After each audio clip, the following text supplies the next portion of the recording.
Mock turtle soup has been served and consumed at Paycor Stadium, which means Mike Brown has made his annual address to the media, and the topic this time, Joe Burrow's extension. Let's get into it. You are Locked On Bengals, your daily Cincinnati Bengals podcast, part of the Locked On Podcast Network, your team every day.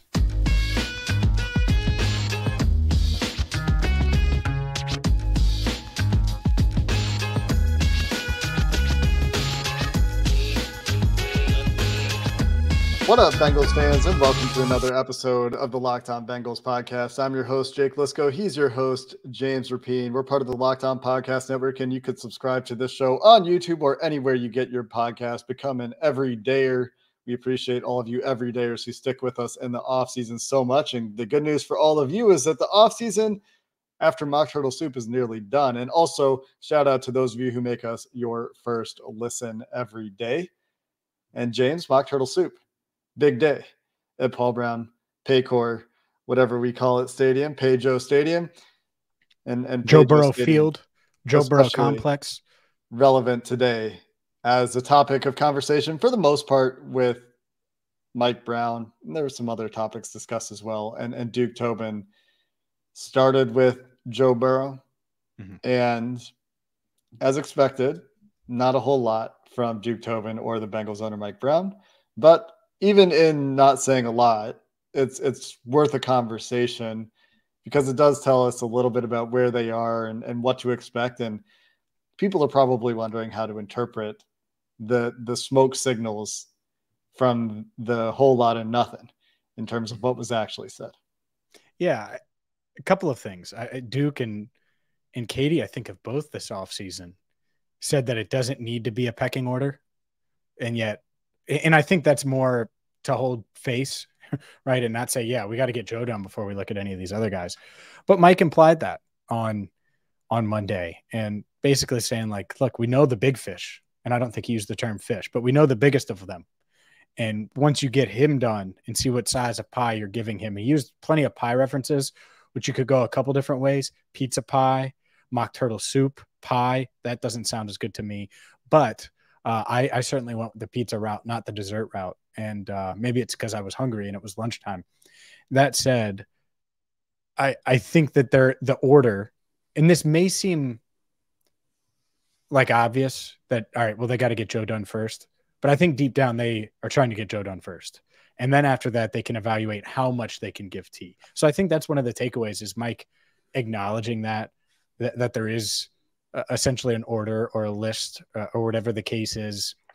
And I asked him, because he made multiple pie references because of the salary cap and there's only so much. And whether it was referencing Joe Mixon's contract, for example, and the rework of that deal or paying Joe Burrow. And I said, is this the most pie that you've had to figure out? You've had so many mouths to feed that, they've never been this good, right? With this many young players in this stage of their career, certainly since Mike took over in 1991. And so I asked him that, and he said, look, he used all of these guys need to eat, and we're trying to feed as many of them as we can. And so I think Joe Burrow is going to be the one that's the most full, and then they'll go from there. But yeah, they're trying to work through it. I think it's tough. And I think that's why Mike didn't want to talk about it and made the agreement with Joe Burrow's agent. And that's the other part of this. And I do think it's interesting that both parties agreed, hey, let's not talk about this through the media. Let's keep this very business-like behind closed doors, and we won't say anything. And obviously Joe's side hasn't said anything. And I think that's why everyone's sort of in the dark. It's not like we have any type of, oh, well, this is the sticking point. It's guaranteed money, or it's number of years, or it's average annual salary. I don't think anybody knows. And it's because everyone's been tight-lipped. Yeah, and it does show that there is mutual interest in getting the deal done, I think. I think it shows that there's mutual interest in not letting it become a big story that is, as you mentioned, negotiated through the media, as Mike Brown mentioned, negotiated through the media, something that both parties want to avoid. Workman-like approach, as you would expect, I think, from Joe Burrow and his agent in this case, and from the Cincinnati Bengals. And I mean, the Bengals weren't going to say anything publicly about it either way. Mike Brown, Duke Tobin, Zach Taylor, go down the list, have all effusively praised Joe Burrow over his career. Same today. Mike Brown praised Joe Burrow again, called him the heart of the team. Obviously, they want to get that deal done. I think the deal still will get done. I don't think that today has changed anything. I think it is likely somewhat imminent. Without putting an exact timeline on it, this is around the time of year where we start to see these big deals often get done for the Bengals historically. And if it is going to get done, which we think it will, this would be around the time of year where you would expect to see that happen. Yeah, I agree. I think it's going to happen soon. And the biggest, I don't even think it's a takeaway, but it just kind of reaffirms everything. They want to get this done now because they know that they have other guys to get done. Mm-hmm. And they want to keep this core together and keep as many of these guys as they can. And so to me, the interesting part is, and they won't say it, but I wonder the ideas that they have creative wise to get as many of these deals done as possible. Because it's really easy to say, all right, well, you get a quarter of the pie, Joe, and then this player gets a 15th of the pie, and then Joe Mixon takes a cut, so it allows us to give a little more here and there. Okay, fine. But how creative are they willing to go? And so that part, the structure of not only Burrow's contract, but the other contracts, I think is interesting. The length, the money up front, the signing bonus money, like where do they go with that? How do they do it? Because obviously they've used those signing bonuses, Orlando Brown Jr. being one of them, to give money up front and get deals done. So I do wonder which route they'll go there. But that's the part of it that they weren't going to talk about. They weren't going to get into the weeds. So I didn't ask it. But how creative are they willing to go to say keep Joe Burrow, T. Higgins, and Jamar Chase under contract past their current contracts and current deals? It's not even something they talk about after the deals are done. So, Of course, they're not going to talk about it. No. The last time Duke Tobin was asked about contract structure, he was surprised that anyone cared about contract structure, which I thought was – I brought that quote up a few times for the everydayers. He's like, I'm surprised you guys out there even care about the contracts and are looking at them. I didn't know fans cared about that stuff.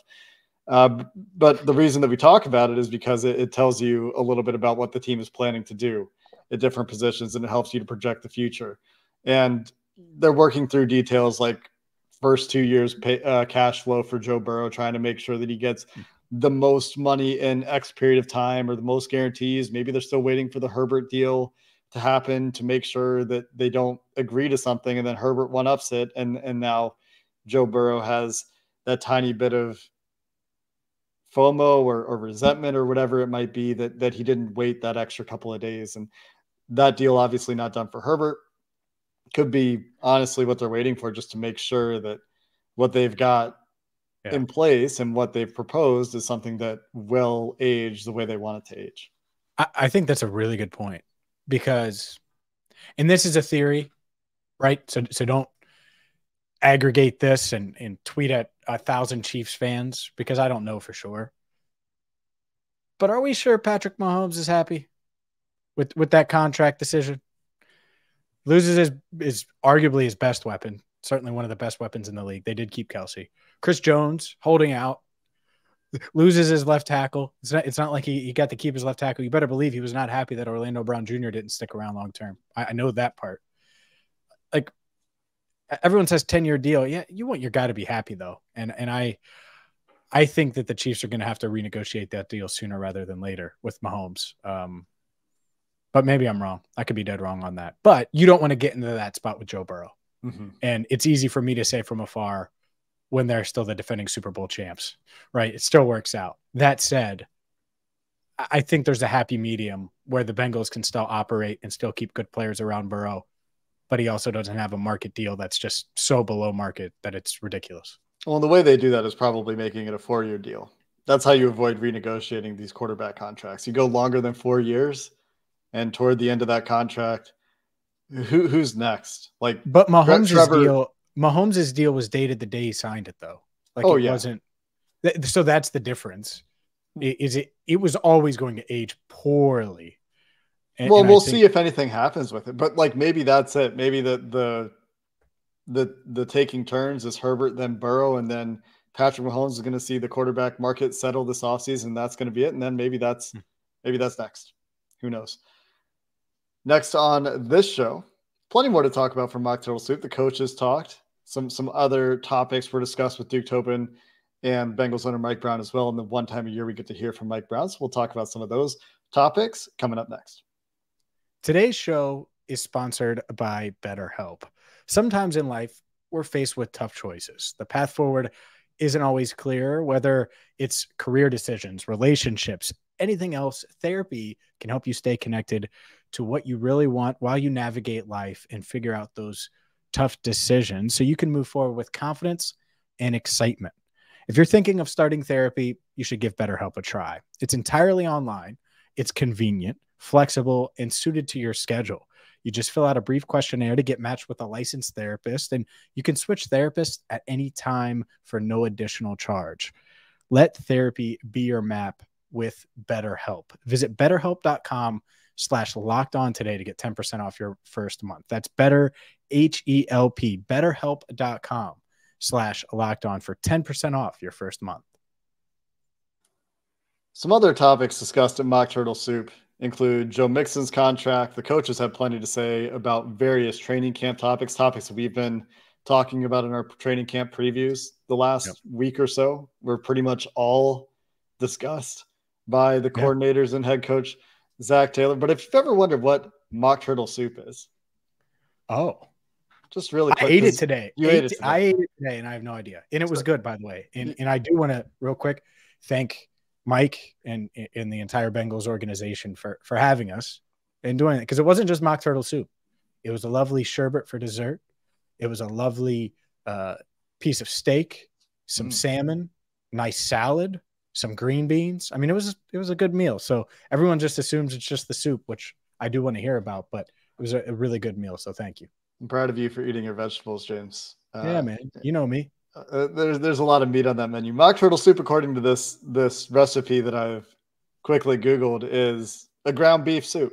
It's ground beef, onion, ginger snaps, pepper, lemon, egg, sherry wine, kosher salt, and Worcestershire sauce. Hey, right up my alley. I honestly didn't know what it was. Beef makes sense. I assumed it was. I guess I didn't give it much thought. I was like, hey. I should have asked you what you thought it was before. I would have said some type of, I would have said like steak or pork or something like that. So the boiled egg finely chopped, and they put that in there. That's an interesting. That's all. I've looked at this recipe before. It's not like this first time. Mock Turtle Soup such a institution for the Bengals. You look into these things when you cover the team, but in case you were wondering, there you go. I think I was last to like sit down for lunch, and so at my table everyone else already had the soup, and then they brought mine out. And I think I was the first one finished, even though I was the last one to get served, just to give you an idea of how I can put back some Mock Turtle Soup. So one of those people who just goes into a trance and is fixated on the food until it's gone. It was over. That Mock Turtle didn't stand a chance, my man. Let's talk about some of the other topics discussed. Let's talk about before Mock Turtle Soup. What about Joe, the other Joe? Yeah. I think there's some interesting things there. What stood out to you? Similar praise that we offered after we found out the full details about what Joe Mixon agreed to. Duke Tobin and Mike Brown both praised Mixon's ability or approach, professional approach, understanding the situation the team was in, his willingness to work with them, because this isn't the first time the team has approached a player with a proposed pay cut. Typically, it's not the first time any NFL team has approached any player with a proposed pay cut, right? Almost always, these situations result in the player being released.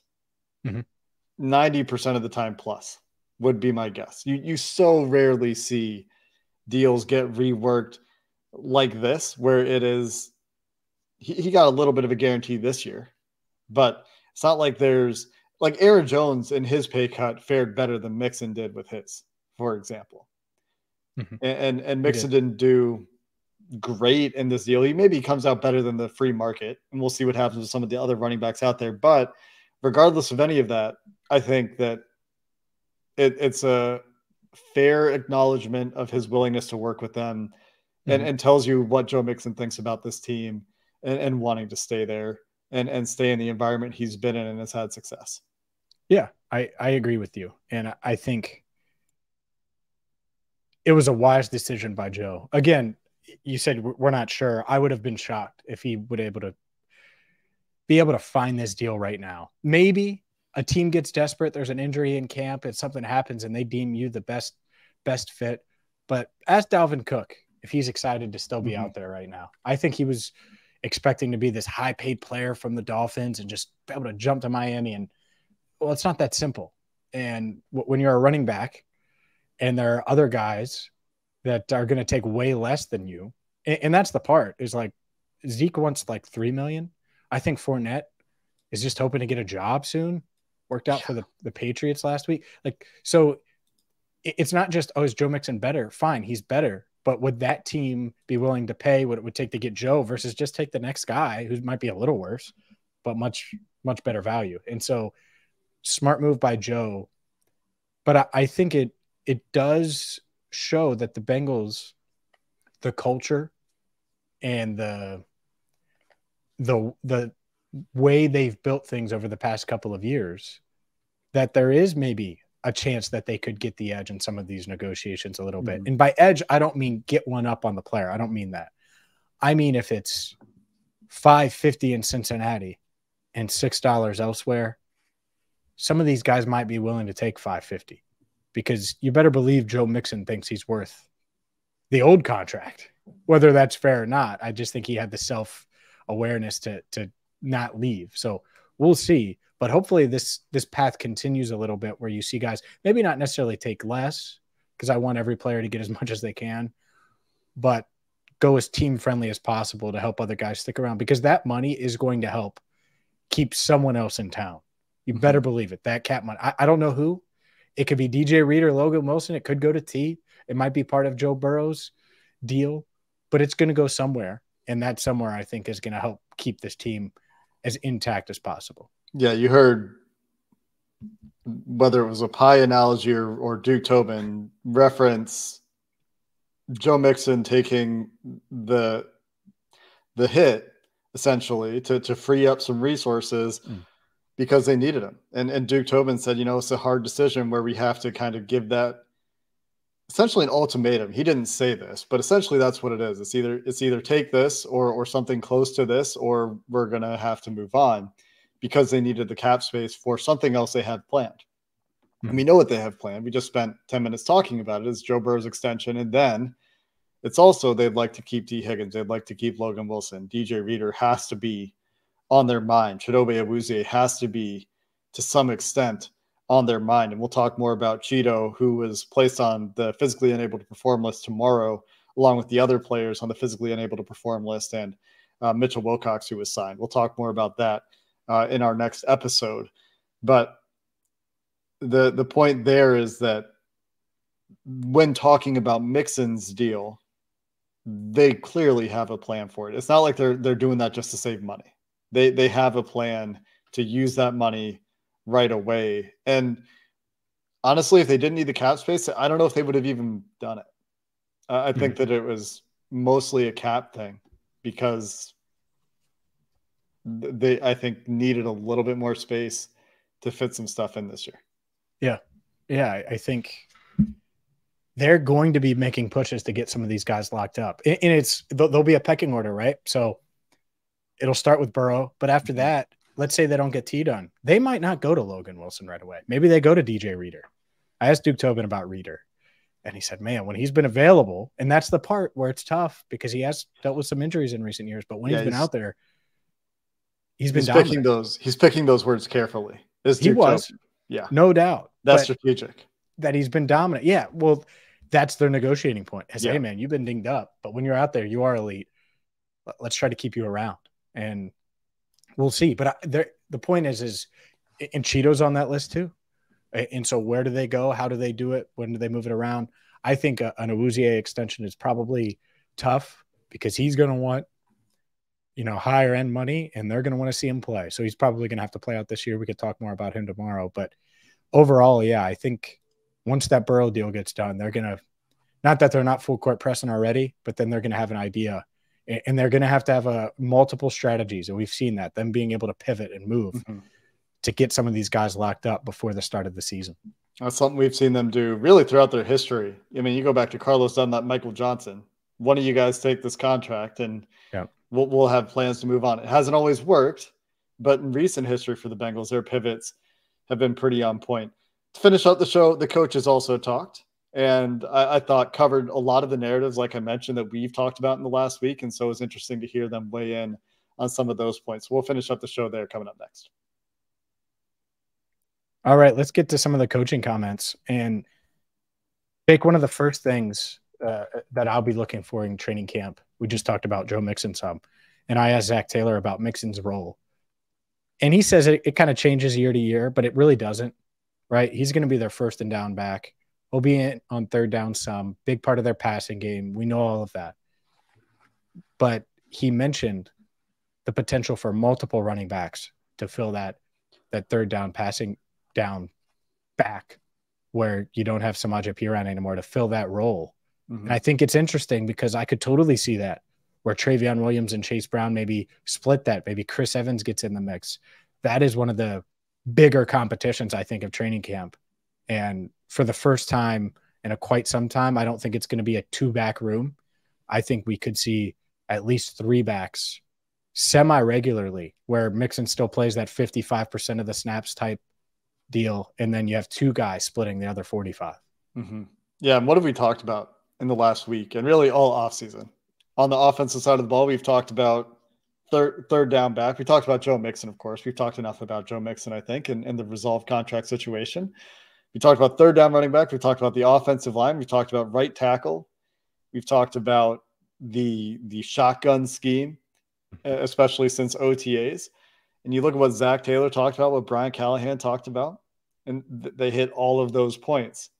And a lot of that comes, you make a great point. The third down back, a big conversation, one of the big competitions on offense, one of the higher snap count, maybe the highest snap count competition on the offense. And you might be wondering about right tackle. We'll dive into that a little bit more tomorrow and the rationale as to why I'm saying, and I think you would agree, James, the highest snap count question on this offense right now, barring injuries, is third down back.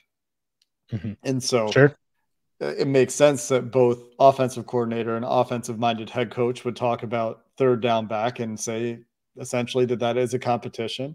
But I also thought that, Brian Callahan talking about the scheme and how confident he is going into the season with where they're at schematically goes in hand with what he told us when we talked to him after the offseason program and how they've spent time living in this shotgun offense, right? And honing it in, refining it, marrying up the run game and the pass game and the shotgun, and Joe Burrow being healthy. I mean, again, I said this last week. This is the same as last year. We were talking about this is going to be Joe's first healthy camp.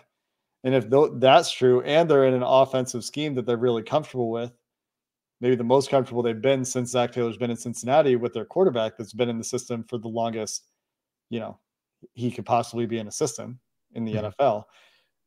These are things that we've discussed, and it's interesting to hear the coaches talk about them as well. Yeah, it is. And other things that the coaches discussed, I'm thinking here just to make sure I remember all of them. But like the safety room, Lou, I think is very much taking a wait and see. Let's see how comfortable these guys are, what they're going to do, at least publicly. That's how he looks at it. I think Duke is pretty confident in the talent in that room, and they believe in Dax. They certainly believe in a guy like Nick Scott, adding him and the young guys behind those two. So that's another question, of course. But I don't think the Bengals are as nervous or as worried about the safety room, which I think we've kind of echoed those same thoughts here on the pod as maybe, I don't even want to say national media, but some have said, because when you see Jesse Bates and Von Bell depart in free agency, I think there are a lot of people that would say that. And I don't think they're expecting it to be as big of a weakness as some think. I mean, there's going to be a drop off, very likely, depending on Dax, because they've got all the physical tools, right? They have all the athleticism in the world in the secondary on this team, and that includes the safeties. Except Jordan Battle, not the best athlete, but athletic enough. Von Bell wasn't the best athlete, and he was a pretty good player, is a pretty good player. Jessie Bates seen as a top 5 safety in the league by most, so big shoes to fill for Dax Hill, but it's not like he can't. He's a first-round pick for a reason, as we've discussed as well. So will they be a little bit worse? I mean, the chemistry maybe won't be there the same way that it was for Jessie Bates and for Von Bell and the communication that they were able to do. But, as we've said all offseason, if they live up to their athletic potential and hit the ground running schematically and figure out some of the bumps in the road early, then they could be just as solid or maybe a marginally worse unit. And if you're marginally worse at safety, usually that's not a huge deal.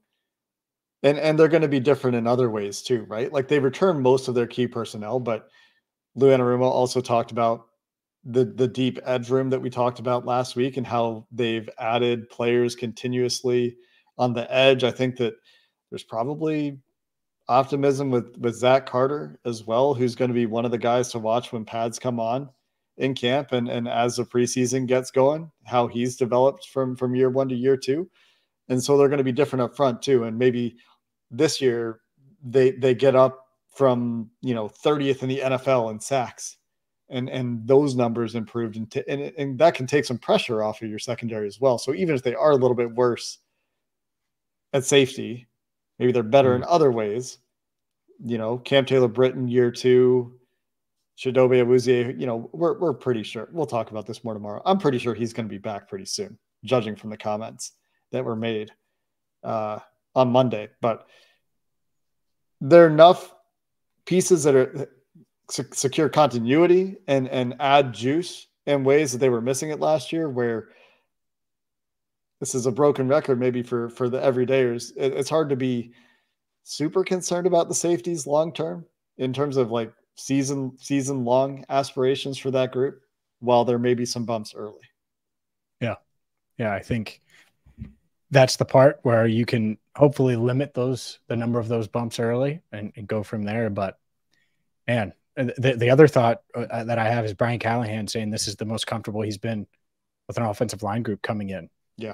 And we expect that, but it goes without saying, but I think these guys are really confident. They know their talent, and they're determined now to be good from the jump and not have those lulls, because they were good in 2021. They were started 5-2, and then they had a couple lulls mid-season and then finished really strong. And obviously we're a few plays away. I think your expectation was the 1 seed, right? And I think that's a lot of people's expectation. I think they know that how important it would be to get off to a hot start and be the class of the AFC. And they feel like they have the team to do it. Yeah, that should be the goal. It's hard. It's a hard division. It's a hard conference. It's a tough schedule. It's a first place schedule. Hard to win the AFC North back to back to back. Is that the one that's never been done? Never been done. By any team or by the Bengals? No, never. Never been done. So the Bengals trying to be the first team to win the AFC North 3 straight years is the first obstacle probably, but and we talked about that actually. Is the AFC North the biggest obstacle? Certainly a big obstacle. But yeah, I think number 1 seed should be the goal. It's just it is a tough division to do it in. And we're almost done with offseason narratives, James. We're almost done. There's a different form of offseason narrative, I guess, in training camp. I would call those training camp narratives to distinguish them from offseason narratives. We're going to be moving from offseason narratives into training camp narratives imminently. The Bengals veterans reporting perhaps as you listen to this episode, depending on when you listen, on Tuesday. And then we've got our first practice. Won't be pads for a couple of days, but still, there will be things to talk about. We'll see, there's video of Andre Yosevach and how his route running has improved from the rookie camp to early training camp. Rookies are a couple days early. So we'll see stuff like that. We'll see how Chidobe Awuzie is moving, how Lel Collins is moving. And those are topics that we still need to speculate a little bit about, but we're about to have football activities, as they say, to discuss, James. We're almost through this long long summer into more summer, because that's what training camp is. Anyway, we're back tomorrow with more pre-camp discussion, and then camp kicks off in earnest on Wednesday, and we'll have your training camp updates right here on Locked On Bengals. So until next time, thanks for listening to this episode of the Locked On Bengals podcast. Hoo day, and have a good one.